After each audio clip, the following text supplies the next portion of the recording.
My friends, good day. The NTSB has issued its preliminary report on the dramatic accident that occurred just before last Christmas, which claimed the life of this American NASCAR driver. Mr. Biffle and his family, his wife, two children, 5 and 14 years old. In law, in the old British insurance law or Anglo-Saxon law in general, there is a term that is still used, even if it's a bit outdated. You'll see it's what we call an act of God. It's when we have an unimaginable accident that we couldn't have avoided with human knowledge. We've done everything we could, and yet we still had an accident. We call that act of God. In French, we might say force majeure, which is a bit more secular. Well, when we look at this accident, I want to say that we're not really dealing with an act of God, but rather an act of man. You'll see. First of all, we have a Cessna 550 type aircraft. It's a private jet with two engines. It's at Statesville Airport. We're in North Carolina in the morning, 10 o'clock. Overcast sky, changing weather. We're in VMC below the layer, but the clouds are relatively low, around 2,000 feet. And then we have these people, 7 of them, who are going to Florida. So they get on the plane, the doors close. Who's waiting in the cockpit? That's an important detail. It's not the owner, it's not the NASCAR driver who will be in the cockpit, but he's bringing along a friend of his who is an extremely experienced man. 17,000 flight hours. This was a guy who flew Boeing 737s, 757s. He flew a bunch of Airbuses like the A320 and the A330, and he also flew the DC-10. A pilot who flies DC-10S and is still around to tell the tale, you think, well, this guy will die in his bed. Well, that wasn't the case, unfortunately. So there's a little problem. The little problem we have is that this pilot, despite his experience, is not certified to fly as a captain on the Cessna 550. It doesn't matter if otherwise he is experienced on other planes. Each plane has its own specifics, and you have to respect them because otherwise you'll learn them the hard way. And that's what happened to this pilot that day. Let me tell you a quick story as an aside. I have a friend who is the director and owner of a flight school. One day, a Boeing pilot showed up at his place to rent a single-engine plane, a Cessna 172. A plane he had never flown in his life, by the way. My friend tells him, listen, that's totally possible, but we're going to give you a familiarization session, a little lesson with an instructor so you can, understand how it works. This 737 pilot takes it badly, gets offended, and leaves the school. Yet, every plane deserves respect because it's unique, it's different, and the Cessna 550 is the same way. So, to the right of our captain, the captain who isn't certified, to his right, there's someone even less certified. He brings his son, less than 200 flight hours on single engine planes. He's a private pilot. He's never been trained on multi engine. He's never been trained on jets, on complex aircraft. So he comes straight from his flying club to serve as co pilot. He's not just sitting in that seat, but he's taking part in the flight. He's doing the checklists. He's the one you hear on the radio. Furthermore, he serves in the capacity of first officer on this aircraft. And that's something, when I used to work with lawyers who specialized in courtroom litigation, the insurers, when there were accidents or injuries, they would go and ask for money, compensation for the victims. In general, those lawyers work on every little detail of the case. A medical certificate that wasn't renewed on time, a document that should have been renewed, and then we misread the regulations and we didn't replace it because the regulations can be interpreted in different ways. All that, and those people are capable of nitpicking, they're capable of splitting hairs. But here we're in a purely technical environment, we're not in a court of law. But still, we can't help but be shocked by what we're seeing. Here's this man. He buys a private jet, he brings his family, he puts his children inside, he doesn't put them in the cockpit, and people who are able to fly it. So I'm going to tell you something. If the flight had gone normally, that means if there was no technical problem, the plane takes off, it arrives in Florida. Well, that's it. Nobody notices. Everything went well. But when you have people who aren't fully up to the job in an airplane, things usually go very well because planes are very forgiving until the day when there's a problem. And then, well, we crash. You know, in risky professions or risky activities in general, you know what they say. You won't get caught out for what you know. You'll get caught out for what you don't know. And that's what's going to happen that day. And this pilot will discover at his own expense a characteristic of the Cessna 550 that he hadn't anticipated, and that will cause the crash. So the aircraft, they try to start the engines, and it takes 2 attempts. It seems that one of the engines was being stubborn. Was that an early warning sign? We'll see. They start to taxi. There's a comment made about the light of one of the thrust reversers that seemed not to be working, but we'll assume that the reverser was functioning normally. That's an assumption we made just like that. For your information, the aircraft was operated under Title 14 CFR Part 91. It's a somewhat complicated legal term to say it was a private flight. So it's typically under this part that aircraft are operated, which are small single-engine planes or even private jets. These are flights for which no one pays, or sometimes the costs are shared. Generally, they're done to transport the owner, their family, or friends. One detail, why am I mentioning this? Because this type of aircraft isn't supposed to have a black box. In this specific case, this Cessna 550 had what's called a CVR, the cockpit voice recorder. It did have that. However, it didn't have a flight data recorder and it wasn't supposed to have one. So the problem here is that even if we have a preliminary report, when the final report comes out, there will still be some gray areas. That's inevitable. So it starts to taxi, gets onto the runway, then accelerates to take off. At that moment, there's a problem. The problem won't be noticed by our captain, even though he should have. He's experienced enough because it works the same way on DC-10S, nor by his son, and he has the excuse of inexperience. It's noticed by the owner of the plane, who's looking over their shoulders and sees that the needles for the right engine are much lower than the needles for the left engine. We'll never know, since there's no black box, we'll never know exactly what he saw, but he said out loud that the right engine isn't pushing as well as the left engine. The pilot likely had to struggle with the rudder pedals just to stay aligned with the runway. Our pilot was allowed to abort the takeoff. It's not a matter of decision speed here because with this kind of plane, it's not like a Boeing 747 or a DC-10 where you reach a decision speed and then keep accelerating for a long time before reaching rotation speed. Here, no, here generally you have V1 rotate, V1 rotation speed, which is practically the same. So as long as he's accelerating on the runway, he could have stopped the takeoff, but he's going to continue, he's going to persist and take off. So they're going to take off. At that moment, what they want to do is stay below the cloud layer because they need clearance to continue their flight on instruments. The airport they're at, the one they took off from, is not a controlled airport. It's not part of the FAA's control system.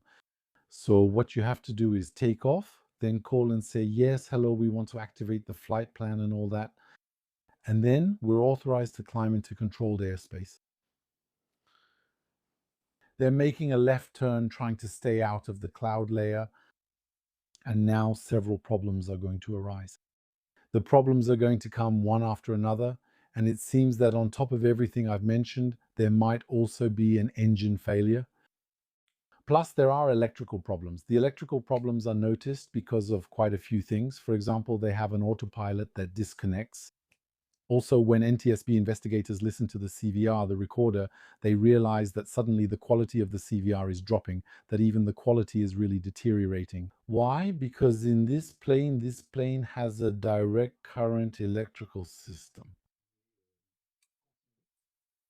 There are dynamos in each engine. There is a dynamo in each engine. And then it supplies electric current to the plane's circuits. And it seems that the electrical circuits were not turned on. It seems that there was probably a mistake that was made and the electrical circuits were not activated. That means the generators are not activated. So what do we have? We have a plane that's running on battery power. So inevitably there comes a moment when the voltage starts to drop. And at that point, some instruments will start shutting down one after another. So they have that problem. At some point, apparently, according to the NTSB, who said they used extraordinary means to identify what was being said on the CVR because it was such poor quality. Well, someone comes into the other compartment, probably the owner of the plane, and tells them, alternator, who talks to them about the alternator. There is no alternator in this plane, but that's just a loose use of the term. There are generators. So, to keep it simple, with an alternator, you're going to get alternating current that you'll take from the stator, the part that doesn't rotate. It's generated in the part that doesn't rotate. Whereas in a dynamo, you're going to get the direct current from the rotor from the part that rotates.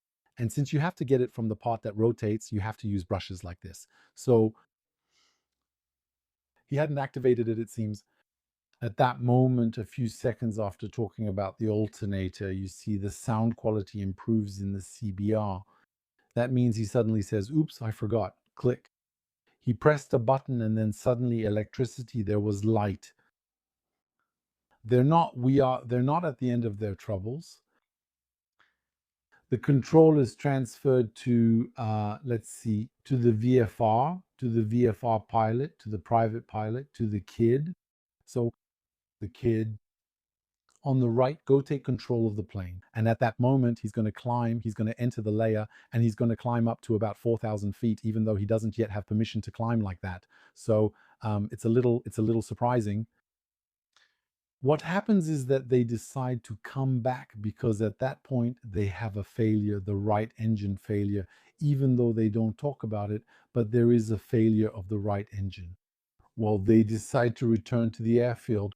But instead of coming back and landing on the runway right in front of them, they want to make a turn. They want to make a turn, a sharp turn. Now, here's the mistake that killed them. And I would still like to pay tribute to a Cessna 550 mechanic who contacted me the day after this accident.